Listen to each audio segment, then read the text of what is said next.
So today I'm going to be doing a sermon about Moses and the Israelites. So the Israelites were on the west side of the Red Sea. Keep that in mind.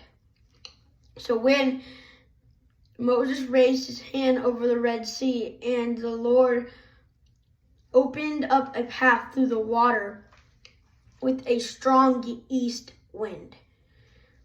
The wind blew all that night, turning the seabed into dry land. So all night the Israelites were scared. The Egyptians were chasing them all night. That would be scary. You have to just trust God, because if he says to raise your hand, then you have to do it, because then you know that God's going to make a way and do something for you. So he raised his hand, and God was parting the sea from the east side, and they were on the west side.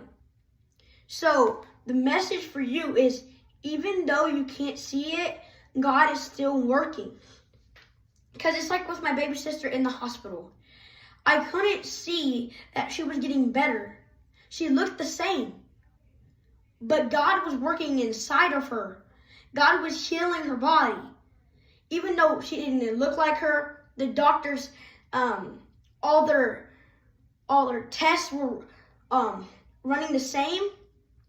God was working inside of her and had her in his hands the whole time. So we have to believe and trust in God's plan. So like if God told me that my sister is going to be okay, but her face is turning purple and she blacked out, she's going to be okay. That's because that's what God said. And you have to have faith and stand on his word. So the message for you guys is, even though you can't see what God is doing, he still is working.